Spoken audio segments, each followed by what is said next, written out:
Bonjour à tous, mais je vous avais parlé de cette nouvelle souche plus contagieuse, beaucoup plus mortelle de la variole du singe en me disant mais comment se fait-il que d'un coup il y ait une nouvelle souche alors que pendant des dizaines d'années c'était la même? Il fallait regarder les commissions d'enquête au Congrès américain parce qu'il y a un document qui était sorti début juin dernier, avant que tout ça soit détecté en Afrique, et qui dit mais vous avez fait des recherches. Et ça implique Anthony Fauci. Et vous avez bidouillé ce truc, ce virus. Et vous aviez des articles de presse en 2022 qui expliquaient qu'il y avait des travaux en cours pour créer une souche beaucoup plus contagieuse et beaucoup plus mortelle. Ça mérite à tout le moins une investigation, et ce serait bien que nos parlementaires français qui sont en vacances jusqu'au début octobre, peut-être se réveillent un peu, sortent de leur sieste et de leurs vacances, et lancent aussi les investigations et une commission d'enquête parlementaire, parce qu'il y en a eu une sérieuse au Congrès américain. Parce qu'on sait qu'Anthony Fauci a des liens avec des Français, des responsables politiques, administratifs, scientifiques français. Je vais vous expliquer tout ce qui a été découvert, tout ce qui ressort, refait surface aussi, tout simplement, parce que les articles sont en ligne. Ils datent de 2022 sur cette histoire, parce que je crois que déjouer la peur, c'est être informé. Alors merci de partager cette vidéo, elle est très concrète. Merci pour cela de vous abonner ou réabonner à cette chaîne YouTube par un petit clic sur le bouton s'abonner. En dessous, là, vous cliquez sur s'abonner, c'est gratuit, bien sûr. Vous êtes abonné à la chaîne, ça y est. Ou réabonner si un jour YouTube vous avez désabonné. C'est à vous de vérifier, ça arrive. Et plus vous êtes abonné, plus les vidéos circulent, sont recommandées, plus on va toucher du monde, plus on va être découvert par des personnes qui ne nous connaissaient pas encore. Donc c'est superbe pour la résistance. Et en plus, vous, c'est pratique parce que vous appuyez ensuite sur la petite cloche à côté et vous êtes automatiquement notifié ensuite dès qu'il y a une nouvelle vidéo qui sort sur la chaîne. Bravo à vous, merci à vous pour cet abonnement. N'oubliez pas notre pétition nationale, justement, en lien sous la vidéo en description. Non à la folie sur la variole du singe. On refusera toute folie, toute obligation, etc. C'est à signer, à relayer sous la vidéo en description. Il y a le lien, bien sûr. Et par ailleurs, eh bien, les assises de la souveraineté à race. Alors figurez-vous qu'on approche les 2000 inscrits. Ça y est, on a battu le nombre d'inscrits largement de l'an dernier. Avec un programme extraordinaire. Le lien, faites-le maintenant, c'est ouvert à tous, adhérents comme non-adhérents des Patriotes. Il est sous la vidéo en description. Vraiment, ne tardez plus. Je vais devoir faire un point avec les équipes pour voir jusqu'à quand on peut laisser ouvert les inscriptions. Mais inscrivez-vous encore sous la vidéo en description. Je vous attends, Patriotes. J'ai vraiment besoin de vous. Vous voyez le combat pour la vérité. Seul dans son coin, on ne peut pas y arriver. Tous ensemble, on peut y arriver. Comme pour la liberté, comme pour la souveraineté, comme pour la grandeur de la France, comme pour son avenir, la France qu'on aime, la France éternelle, belle, rebelle, notre humanité vraiment humaine. C'est ça nos belles valeurs. C'est ça cette anti-oligarchie, qu'on n'a pas un centime d'aide publique, pas un centime des banques, rien. Donc adhérez maintenant, rejoignez-moi, rejoignez ce combat. Arrêtez de remettre à demain, maintenant. Vous pouvez adhérer, réadhérer ou faire un don de soutien au mouvement pour nous aider à financer tout, à faire davantage, concrètement. Adhérer, réadhérer, pour le faire, c'est le premier lien sous la vidéo en description. Dès maintenant, à donner au mouvement, faire un don, c'est le deuxième lien sous la vidéo en description. Dès maintenant, les liens sont en même temps tout de suite sur notre site les-patriotes.fr et tout est défiscalisé de vos impôts, de tiers, c'est massivement défiscalisé. Profitez-en, bienvenue. J'en reparle tout à l'heure. Bienvenue et bravo. On y va. Alors, variole du singe, nouveau variant, la bombe sur sa création, une bombe. Et comme d'habitude, on retrouve Monsieur Fauci. Alors, les articles de presse de 2022 refont surface, mais aussi une enquête beaucoup plus récente du Congrès américain. Alors, je vais vous le citer parce qu'il est toujours en ligne. Article du Daily Mail, 24 octobre 2022, il y a un peu moins de 2 ans. Le titre: un laboratoire gouvernemental du Maryland, donc aux États-Unis, prévoit de créer une souche hybride de variole du singe qui est plus, et le plus était écrit en majuscule, mortel que la souche qui se propage actuellement, donc à l'époque en 2022, aux États-Unis. Souvenez-vous, c'était l'époque de la première épidémie, mais c'était une souche qui en France, 4900 cas, 0 mort, était très peu mortelle. Et on nous a dit, elle est beaucoup plus mortelle que celle de 2022. Donc ils écrivent à l'époque, replacez-vous dans le contexte, 24 octobre 2022, cet article.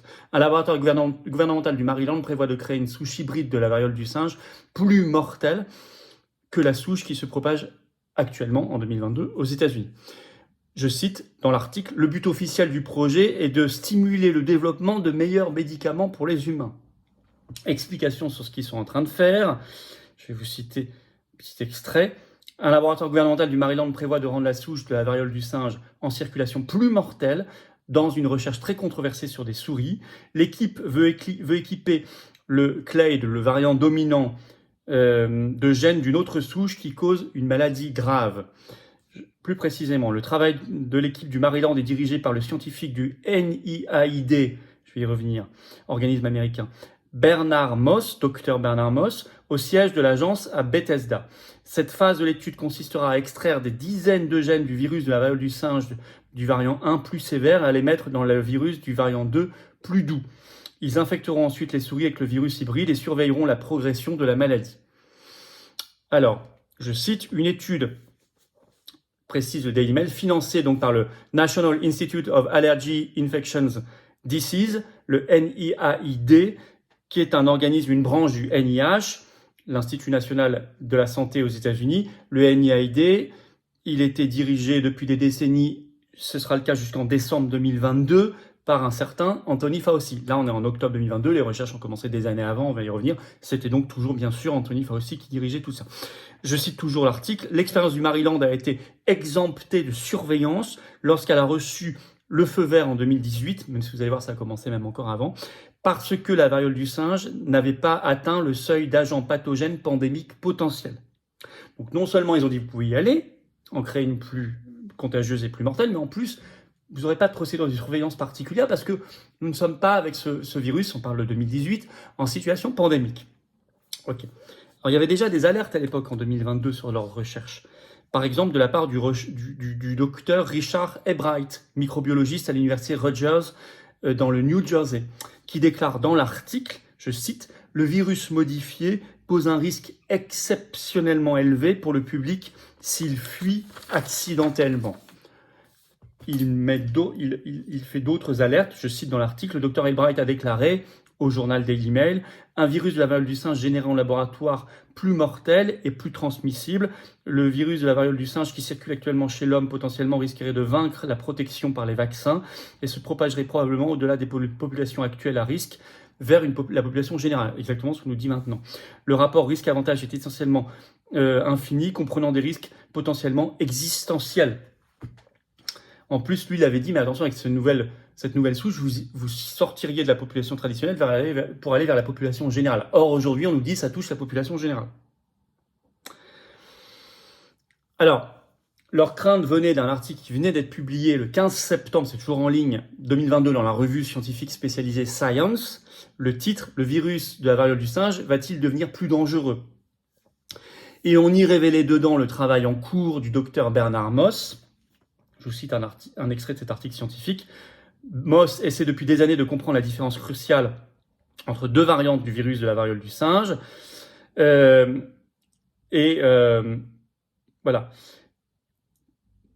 Il a découvert que le virus du clade 1 peut tuer une souris à des niveaux 1000 fois inférieurs à ceux nécessaires avec le clade 2. Pour savoir pourquoi, Moss et ses collègues ont échangé des dizaines de gènes du clade 2 à la fois contre le virus du clade 1 dans l'espoir de le voir devenir moins mortel, mais sans aucun résultat jusqu'à présent. Pardon, c'est traduit en même temps. Hein. Maintenant, il prévoit d'essayer le contraire en dotant le virus de la clade 2 de gènes de son parent le plus mortel. Et Science écrit, la variole du singe pourrait présenter à l'humanité des surprises tout aussi désagréables que le Covid-19. Alors, tout ça avait déclenché une enquête officielle du Congrès américain et Fauci se retrouve en ligne de mire. Et tout ça, ça ressort en juin 2024. Il y a donc maintenant un peu plus de 2 mois. Le titre, je rappelle que Fauci dirigeait, je l'ai dit, jusqu'en décembre 2022, le NIAID qui était en charge de ses études, de ses recherches en gain de fonction. Et il était déjà accusé de la même chose pour le Covid-19. Il a été accusé de recherche en gain de fonction, en amélioration, entre guillemets, de virus sur le Covid. Et vous avez eu un communiqué en ligne de la Chambre des représentants, une des deux branches du Congrès américain, daté du 11 juin 2024, il y a un peu plus de 2 mois, notamment de la Commission Énergie et Commerce. Et je vous lis un bout de ce communiqué.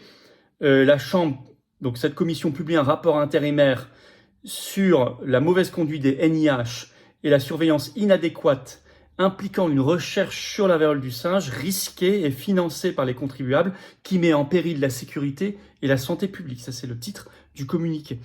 L'enquête avait donc, ils l'écrivent dans le communiqué, a été lancée suite à cet article que je viens de vous lire de Science, sorti le 15 septembre 2022, sur les recherches en cours du docteur Bernard Moss, recherche en gain de fonction sur la variole du singe. Je vous lis un extrait du communiqué. Pendant près d'1 an et demi, le ministère de la Santé et des Services sociaux, les NIH et le NIAID ont déformé, ils ont trompé le comité de la Chambre des représentants en niant à plusieurs reprises que une expérience potentiellement dangereuse était actuellement proposée et approuvée. Cependant, après avoir été pressé de questions à plusieurs reprises par les chefs de la commission d'enquête, le ministère de la Santé a finalement admis que le docteur et directeur d'équipe Moss avait obtenu l'autorisation de mener une expérience bidirectionnelle de transfert de gènes de variole du singe, c'est-à-dire d'insertion de la souche la plus létale dans la souche la plus transmissible et vice-versa. Donc ils ont fini par avouer. Alors sur la suite, le ministère de la Santé, le NIH, le NIAID maintiennent toujours que le projet de recherche le plus risqué n'a jamais été mené. Cependant, aucune documentation, aucune preuve, écrit la Chambre des représentants, n'a été produite pour étayer cette affirmation, comme quoi ça n'aurait pas été mené. Le NIAID n'a pas non plus fourni d'explication sur les circonstances et la raison d'être qui aurait conduit l'équipe de recherche de Moss à abandonner l'expérience bidirectionnelle de transfert de gènes de variole du singe, après avoir pourtant reçu l'approbation du projet. L'enquête, pendant 1 an et demi de la commission d'enquête au Congrès américain, a révélé qu'en fait ça n'avait pas commencé en 2018, mais en juin 2015. Et elle a révélé la gravité du projet. Je vous lis un dernier extrait. Ce projet de gain de fonction proposé par le virologue du NIAID Bernard Moss va conférer une forte pathogénicité au virus le plus transmissible. Le nouveau virus chimère aurait pu atteindre jusqu'à 15% de taux de mortalité et un taux de reproduction de 2,4, donc contagieux, une mesure de transmissibilité indiquant que chaque personne malade pourrait infecter jusqu'à 2,4 personnes en moyenne, ce qui lui donne un potentiel pandémique, avec un taux de mortalité qui pourrait monter à 15%. Alors, qui est mis en cause là-dedans? Il est cité dans le communiqué de la Chambre des représentants, le docteur Anthony Fauci, qui dirigeait le NIAID, qui a été accusé de la même chose sur le Covid, et qui est mis en cause dans cette dissimulation. Donc, j'ai lu des extraits, je les ai traduits en même temps, mais pour que ce soit très clair, la commission d'enquête, en 1 an et demi de travail, a découvert 1. Qu'il y avait bien eu un projet qui a commencé en juin 2015, 2. Que c'était un projet en recherche en gain de fonction, 3. Que ça rendait le virus beaucoup plus dangereux et beaucoup plus mortel et beaucoup plus transmissible, 4. Que d'abord, les organismes officiels ont commencé par nier, puis qu'ils ont reconnu qu'il existait, mais en disant « ça n'a jamais été mené ». Mais 7. Enfin, aucune preuve ne leur a été donnée comme quoi ça n'avait jamais été mené et ils ne comprennent pas pourquoi ça n'aurait jamais été mené alors que l'autorisation a bien été donnée. Voilà résumé. Donc l'énorme dissimulation et on trouve en haut de cette pyramide Fauci. Alors, vous savez, ça va avoir un lien avec la présidentielle américaine en novembre parce que si Kamala Harris gagne, ils vont remettre le couvercle, ça va être très dur d'avoir la vérité. Si c'est Donald Trump qui gagne, on aura beaucoup plus certainement la vérité, parce que les forces de vérité au Congrès américain en ce moment, ce sont les élus trumpistes. Ce sont eux qui mènent les commissions d'enquête parlementaire. Ce sont eux qui interrogent Fauci, qui le convoquent, etc. Donc ça va être très important, il y aura un lien. En France, ceci dit, on pourrait aussi faire une commission d'enquête parlementaire. Fauci, on le sait, il est très en lien avec Delfrécy, par exemple. On sait aussi que les mails révélés en Allemagne ont montré des échanges directement entre Fauci, Macron, etc. Donc, il faut une commission d'enquête parlementaire en France aussi. Surtout quand, si ça arrive, un premier cas de variole du singe est détecté en France. Parce que là, on sait que ça va être la folie intégrale. Il faut, dans tous les cas, que Fauci, tous ses complices américains, français et ailleurs, finissent devant les tribunaux. Vérité et justice. C'est pour ça qu'on se bat. C'est pour nous et les générations qui viennent. C'est le combat des patriotes. Et on ne le lâchera pas. On ne le lâchera pas. Merci de faire circuler la vidéo. Les gens doivent être informés. Massivement. C'est pas les grands médias qui vont vous dire tout ce que je vous dis là. Merci pour ça, vous abonner ou réabonner à cette chaîne YouTube par un petit clic gratuit sur s'abonner en dessous. Vous êtes abonné à la chaîne, les vidéos circulent mieux. Merci à vous de l'avoir compris, de le faire ou de l'avoir fait récemment. Vous êtes nombreux à vous être abonnés récemment. Comme vous êtes nombreux à vous être inscrits et à vous inscrire aux Assises de la souveraineté le 14 septembre à Arras, ouverte à tout le monde, à tous. Le lien d'inscription est sous la vidéo en description. Ne tardez plus, on ne va pas pouvoir écarter les murs bien longtemps. Voilà, la pétition nationale aussi sur la folie autour de la variole du singe. Stop à la folie, elle est en lien sous la vidéo en description. Si vous voulez la signer, la relayer. Et je vous attends, patriotes. Voilà, je vous attends. Décidément, il y a tous les liens sous la vidéo en description. Parce que le premier sous la vidéo en description, c'est pour réadhérer au mouvement. Le deuxième, sous la vidéo en description, le deuxième lien, c'est pour faire un don au mouvement. Adhérer, réadhérer, je l'ai mis le lien également en commentaire épinglé, une petite fiche sur l'écran maintenant, et dans quelques secondes, il y aura un lien sur l'écran, vous choisissez. Et les liens pour tout ça sont sur notre site, les-patriotes.fr. Et c'est défiscalisé aux 2 tiers de vos impôts, ça fait baisser vos impôts. Plutôt que de donner ça au gouvernement, à Macron, à Brigitte, à Ursula, à Zelensky, à McKinsey, au fisc, ou à Pfizer, ou je ne sais quoi, donnez-le à la cause, qu'il ne reçoit pas un centime de l'État ni des banques, qui va faire les assises, les manifs, les opérations coup de poing, les tracts, les affiches, qui ne peuvent pas faire sans vous. Et avec vous, si vous êtes adhérent, réadhérent, apportez votre expérience, votre envie, votre engagement, au niveau d'engagement que vous souhaitez. Rencontrez des gens qui pensent comme vous près de chez vous, si vous le souhaitez. C'est ça, être adhérent, réadhérent, donateur au mouvement. Bravo, donateur, réadhérent, bienvenue aux nouveaux adhérents patriotes et vive la France.